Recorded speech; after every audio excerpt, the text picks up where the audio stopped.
Hey guys, it's Jason. I'm back again here at MRS Hobby Shop. We are on video 4. So far we've built of this Riptide kit. We've built both the legs. We got the feet over in my little box over there still. We've got the hips, the upper body section, and now, according to instructions, we are onto the head.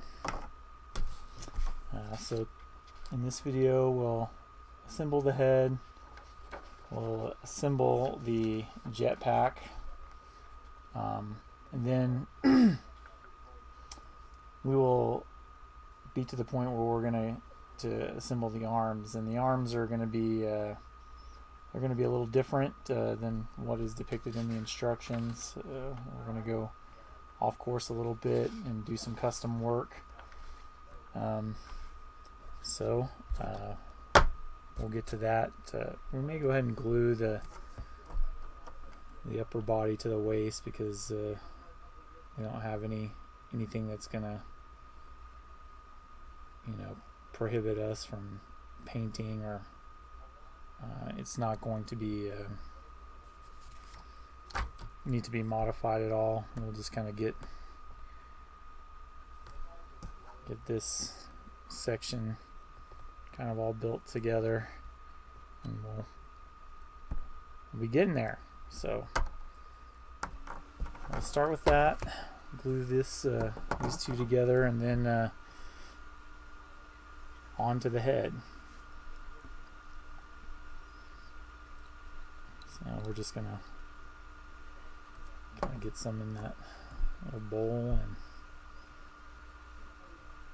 slide that down. We just want to make sure for our design that we get that nice and straight, kind of lined up with this little bit here, so it's all kind of good and straight. If you're wondering, you've seen on the bottom of the I guess the hip section here, there's like this divot, and that believe it or not is for a flight stand for this huge model. I don't know that we're going to use the flight stand that is included. I don't think we need to, but this little divot is great if you do want to, when we're attaching it to the base, we can always kind of drill that out and then get something sturdy, so that, like, if we wanted to have this guy kind of levitated, we would just kind of run that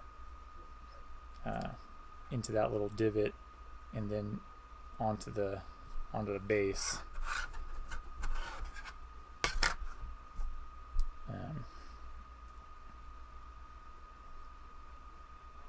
And then we could have him kind of floating there, kind of like a Superman pose or something. But I don't think we're going to need that. We'll see when we get there. A lot of times when you're doing the custom work, you just have to get to a point and then make a decision on how you want to do it. But so we've got upper body, and on this model too, when you're gluing these legs on, you're going to have this little kind of crescent here. It's going to go to the inside, and another way to see, so you don't make the same mistake I did before, is this little round piece with the slot in it. It goes on the outside. The inside has just like a solid piece, no slot. So that's the difference. Those non-slotted bits, they go in the socket here. So when we do glue those on, that's one way we can make sure we're keeping straight what we're doing. And again, these little fins, they can be glued in a position, or you can just leave them so they can be moved. Depending on how much primer you put on here and paint, they may stop moving. But the ones that I have on my other Riptides, they still can be moved and posed up and down. So, but for now we'll leave them like that, and we may have to glue them if it starts kind of impeding posing the model. But for now we're good, so we'll just leave them like they are. All right, heads. The heads for these, obviously you can configure it. You can use this head with this front piece to make this, or you can use this head with one of these 3 front pieces and one of these 2 aerials to make something like this. I'm not a super big fan of the way this looks. I just kind of like this kind of hooded looking head, so I'm going to build one of these, and knowing that I will be painting it at some point too, I'm going to go for the one that doesn't have as many teeny little details, which I have to pick out. So on to locating the head. So I believe that this 27 is the one we want here, so let's go ahead and clip that out. And then I'll pick out also the one that has the lens that I like. There's that, and then I've got the 3 different lenses here. You can see them on this side. So we are going to go with 33, which is this guy.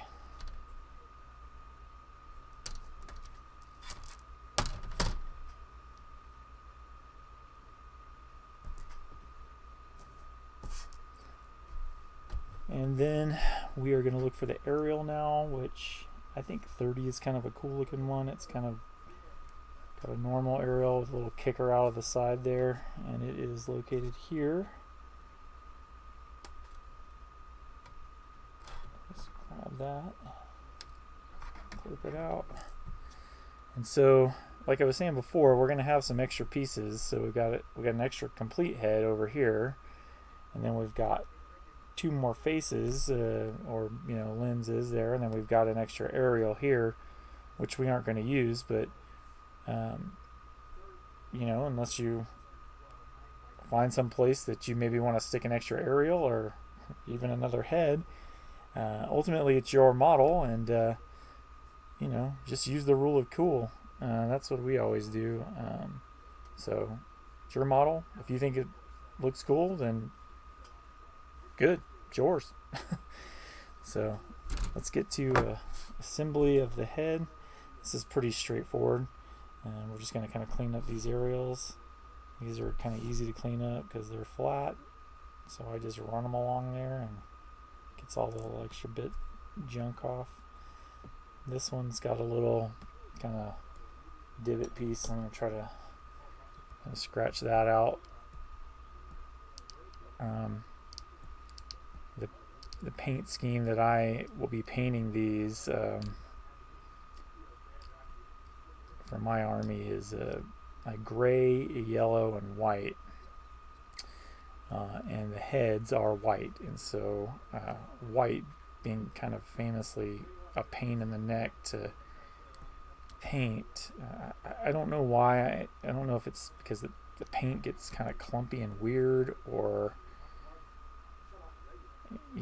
getting the consistency right is kind of tough, but I have had some success with white, and so I just know that if I am going to use it, I gotta clean it. I gotta clean my parts up good, or else it'll show every little bit that you could normally hide in a black or a red or something like that. All right. So,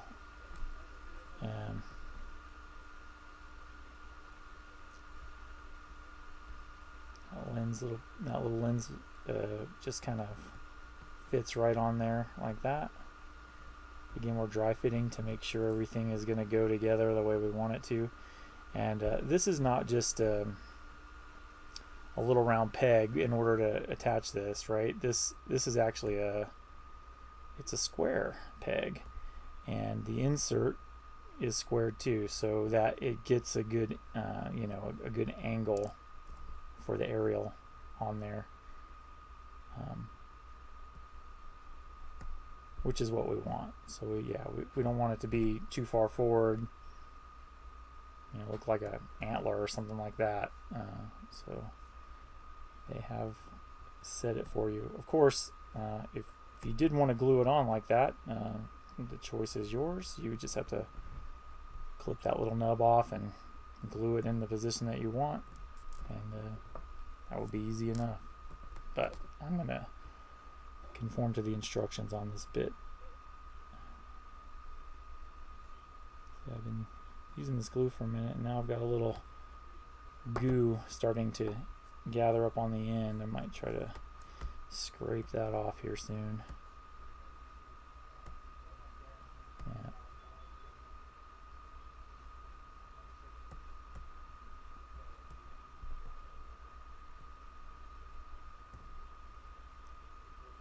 Some gentle pressure like that, just to kind of get it to sit down like the way you want it to.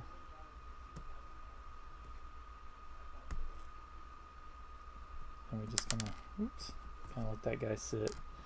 The bottom is just kind of this little semicircle, and you'll see here on the body, get some extra debris there, but it's got a little cup, and so when we go to glue this on, you can have it looking to the side or whatever. Have it looking up. You can just kind of position it in there, whatever looks dynamic, depending on how we get the pose. Well,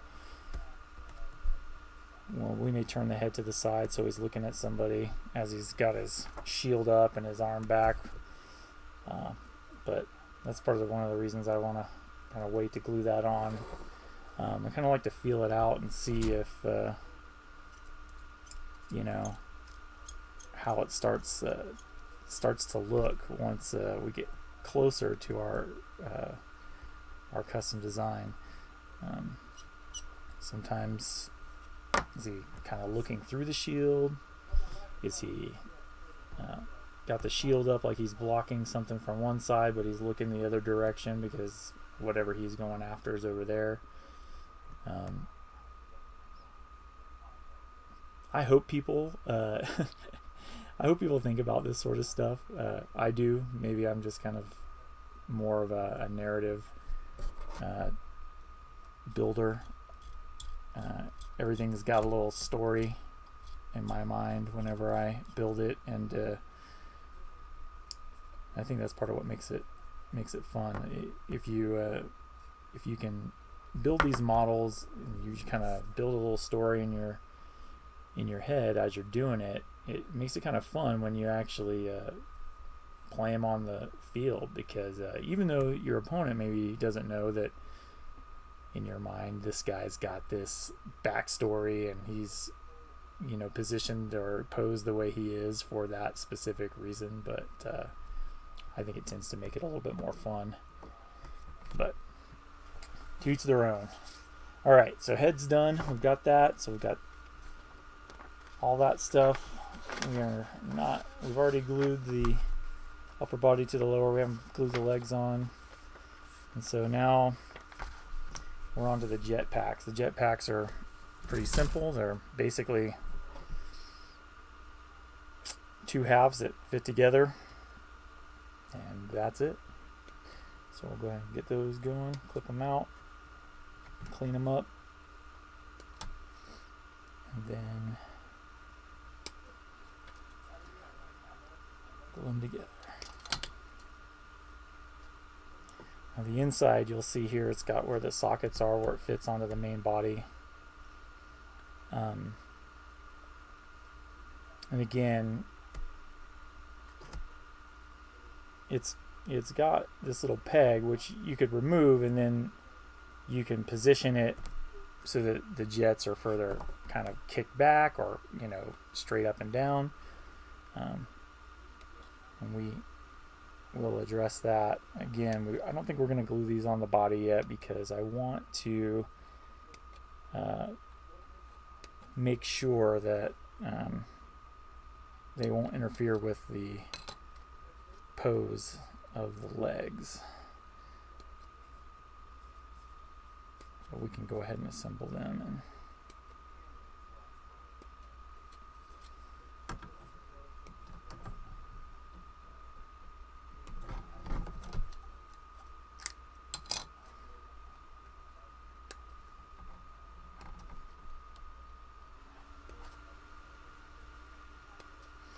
this is a big model, but surprisingly, I don't feel like there's a ton of pieces to it. I've recently built some of the just small infantry type troops for this army, and when you open that box up, it feels like there's like twice as many parts, and they're a lot smaller. So it's kind of nice to be working on a piece that it's got some bigger parts, and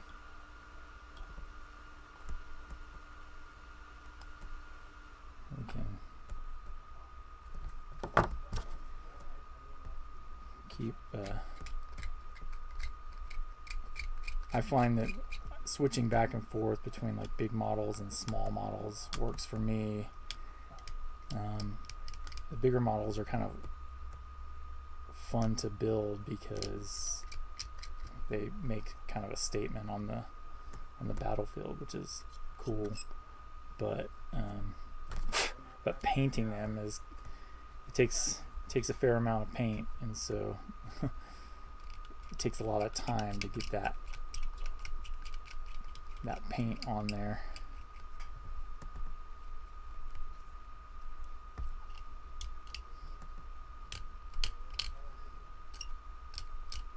Yeah, that sound.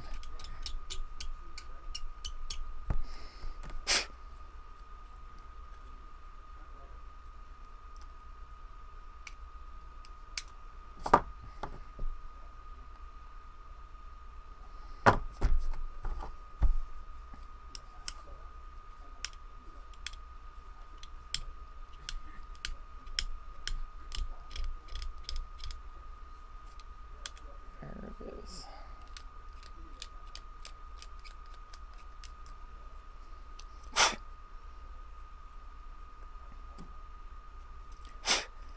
These little grooves up here typically are for mounting the different weapons on this big guy. The smaller weapons, not the big one. The big ones are mounted to the arm, but the smaller ones can be mounted. There's a groove here on the inside, and then up here, and then I believe the arms both have little grooves that you can mount smaller weapons on too. In fact, the cover of the book has got the heavy burst cannon, but then it's got these two plasma rifles kind of stuck on the bottom of it, and then these are support systems, which he's got one on the arm here, one on the arm here, and one up here on the jetpack. This is probably more than this thing can actually field, but that's another good thing to talk about with Warhammer. If you're playing the normal Warhammer 40K rules, when you outfit these battle suits, if you're playing T'au specifically, there's a lot of different selections, and so you have to have one of way of looking at it. So if you go on forums, or if you go on Facebook pages, everyone's going to say magnets. Like, what weapon should I use? Well, magnets is the weapon you should use, right? So that way you can just attach whatever you want whenever you want. But this is the Apocalypse set, and we are building that.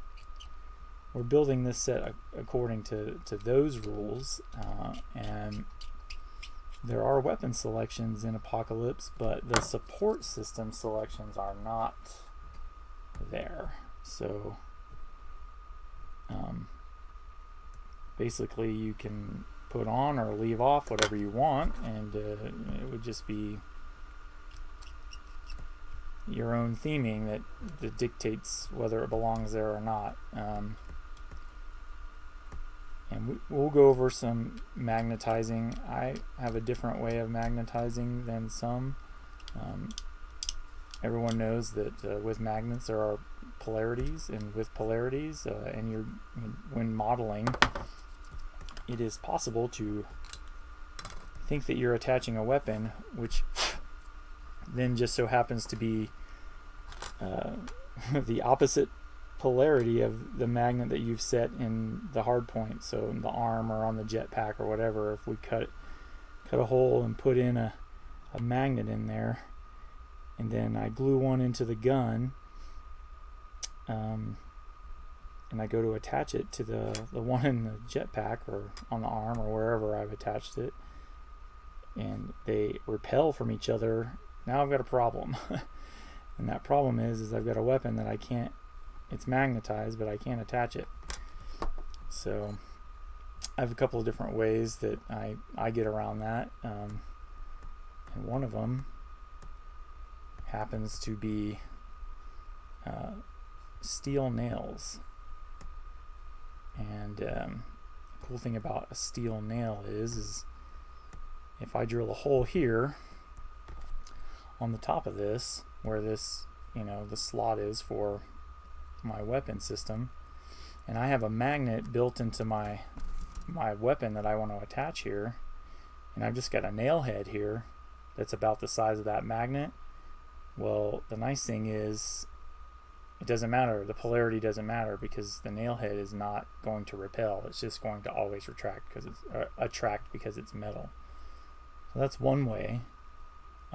Another thing that's kind of cool about that is when you use your pin drill to drill in here and fit a nail head in, you just put a little drop of super glue there, and the ridges that are on most nails to pull them out of wood or whatever it is you're pulling them out of,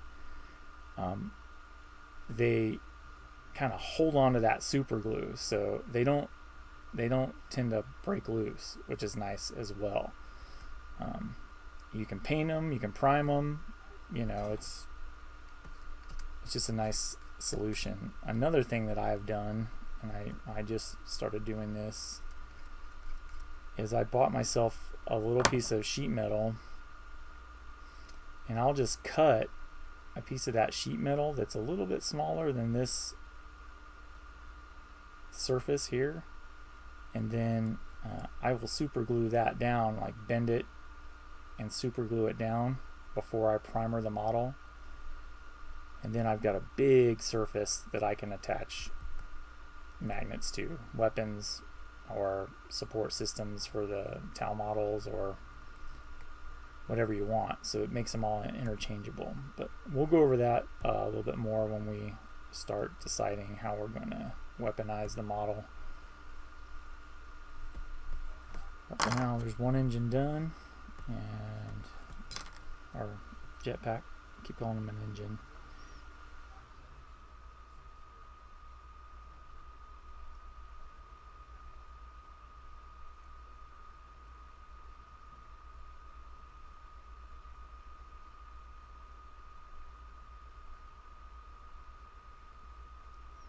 I know these videos aren't, I don't think we're just going to stream these. These are going to come out like on YouTube or on the page or whatever. But if you guys have any questions about why I did something or how I did something, if I didn't explain it well enough or whatever, please just contact the store, and they can, I don't know if we can kind of compile a list of stuff, and I can go back over and and show something again, or try to show it more clear if that's a thing.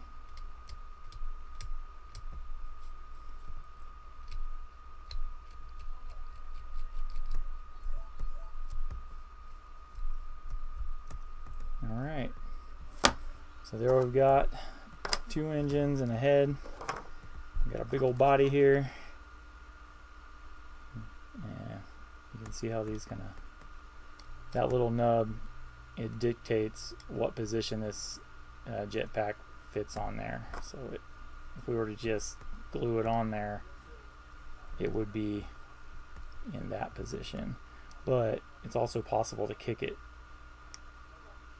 back or forward some too. That position may be a good one. We won't know until we get the legs on and see exactly how. But ultimately, without gluing the head on and the engines, here's what we got. Alright, next time we'll start working on the arms, and I'll see you then.